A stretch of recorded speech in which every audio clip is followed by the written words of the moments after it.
Assalamualaikum warahmatullahi wabarakatuh. Perkenalkan nama saya Mutia Izzah dengan NIM 21031143. Di sini saya akan mempresentasikan materi tentang posisi anatomi, yaitu sebagai tugas tambahan Praktikum Anvisman. Materi yang pertama yaitu bidang irisan, yang kedua arah, yang ketiga daerah atau bagian perut, yang keempat gerakan, dan yang kelima indeks massa tubuh atau IMT.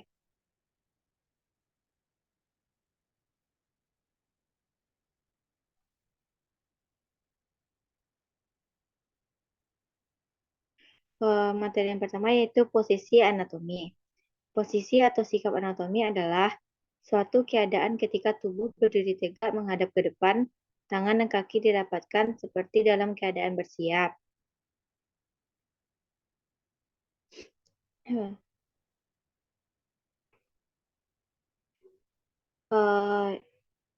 yang pertama yaitu bidang irisan. Eh, Beberapa istilah yang terdapat dalam menggambarkan posisi anatomi fisiologi manusia sebagai berikut. Istilah yang pertama yaitu median, yang mana median irisan vertikal yang melalui garis tengah tubuh dan membagi tubuh menjadi bagian sinistral dan dekstral secara simetris. Yang kedua yaitu frontal, bidang irisan yang tegak lurus terhadap bidang irisan median yang membagi tubuh menjadi bagian anterior dan posterior. Yang ketiga yaitu transversal atau horizontal. Bagian ini bidang irisan yang paralel dengan lantai sehingga tegak lurus terhadap irisan median dan frontal yang membagi tubuh atau organ menjadi bagian superior dan inferior. Yang keempat yaitu irisan tangensial atau sagital. Bidang irisan yang paralel dengan mid-sagital atau median yang membagi tubuh menjadi bagian sinistral dan dekstral secara tidak simetris. Simetris.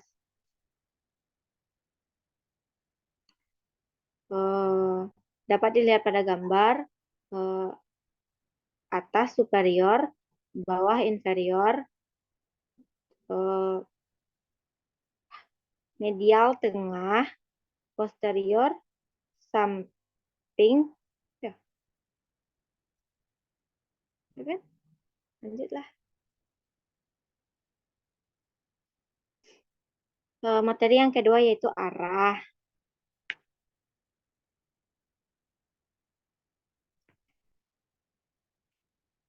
Yang pertama yaitu proksimal, yang mana bagian ekstremitas yang lebih dekat atau menuju arah sumbu tubuh. Contohnya humerus letaknya proksimal terhadap radius. Yang kedua yaitu distal, bagian ekstremitas yang arahnya menjauhi sumbu tubuh. Contohnya tulang jari letaknya distal terhadap tulang telapak tangan. Yang ketiga yaitu superior, daerah ke arah kepala atau bagian lebih atas dari yang lain. Contohnya jantung letaknya superior terhadap hati.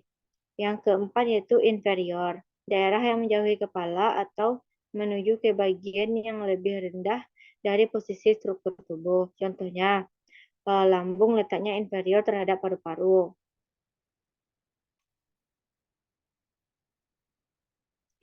Yang kelima yaitu anterior atau ventral, bagian depan atau ke arah depan tubuh. Contohnya sternum terletak anterior terhadap jantung. Yang keenam yaitu posterior atau dorsal, bagian belakang atau ke arah belakang tubuh. Yang ketujuh yaitu medial, bagian yang mendekat ke arah garis tengah tubuh atau bidang median. Contohnya ulna terletak medial dibandingkan radius. Yang terakhir yaitu lateral, bagian yang menjauhi garis tengah tubuh atau bidang median.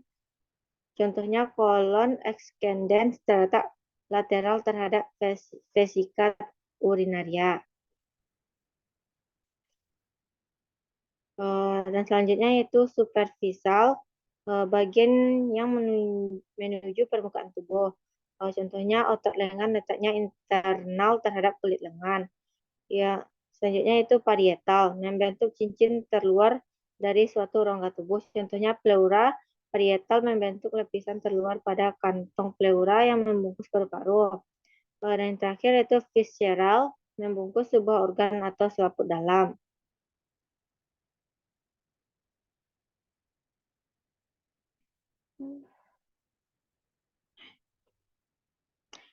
Materi yang ketiga yaitu daerah atau bagian perut.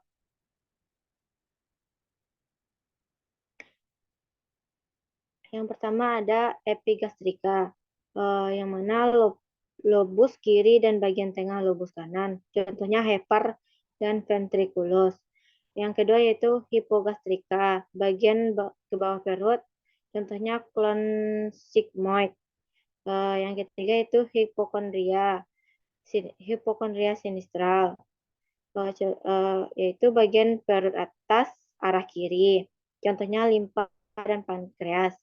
Yang keempat yaitu hipokondria dekstral, bagian perut atas arah kanan. Contohnya vesica vilea. Dan selanjutnya yaitu lumbar dekstral, bagian bawah hipokondria dekstral. Contohnya kolon excandens.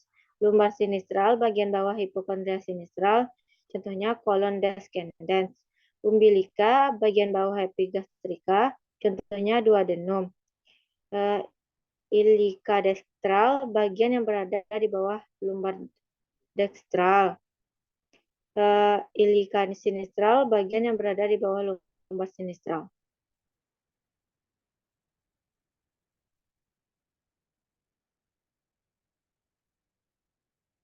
Materi selanjutnya yaitu dari 9 daerah perut di atas dibentuk oleh garis-garis. Yang pertama yaitu garis mendatar melalui bagian yang terbawah dari tulang iga memotong pilorus lambung. Yang kedua garis mendatar melalui bagian tertinggi crista iliaca. Yang ketiga itu dua garis vertikal kiri dan kanan yang sejajar median.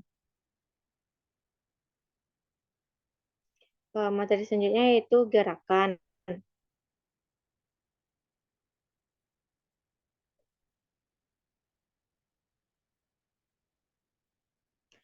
Gerakan yang pertama yaitu fleksi, gerak menekuk atau membongkokkan.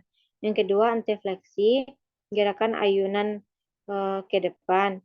Yang ketiga yaitu retrofleksi atau ekstensi, gerakan ayunan ke belakang. Ekstensi, gerakan untuk meluruskan.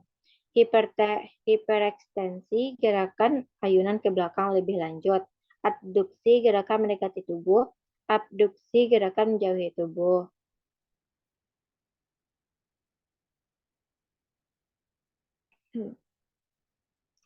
Selanjutnya ada elevasi, gerakan mengangkat, depresi, gerakan menurunkan, inversi, gerakan memiringkan telapak kaki ke dalam tubuh, eversi, gerakan memiringkan telapak kaki ke luar, supinasi, gerakan menengadah tangan, pronasi, gerakan menelungkupkan, endorotasi, gerakan ke dalam pada sekeliling sumbu panjang tulang yang bersendi atau rotasi. Eksorotasi, gerakan rotasi keluar.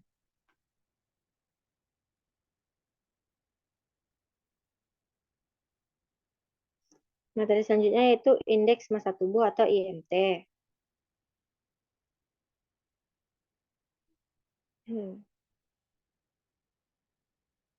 Indeks massa tubuh atau IMT adalah nilai yang diambil dari perhitungan antara berat badan B besar dan tinggi badan T besar B kecil seseorang. IMT dipercaya dapat menjadi indikator atau menggambarkan kadar adipositas dalam tubuh seseorang.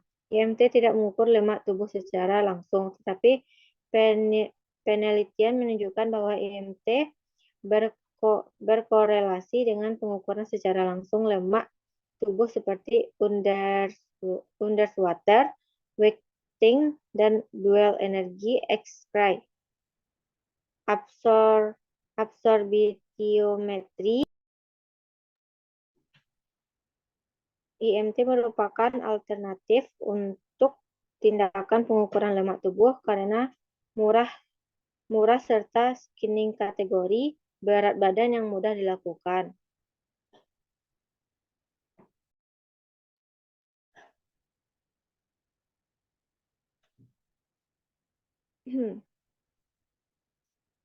Sekian, pemaparan materi dari saya. Mohon maaf jika ada kekurangan dan kesalahan. Saya tutupi dengan Assalamualaikum warahmatullahi wabarakatuh.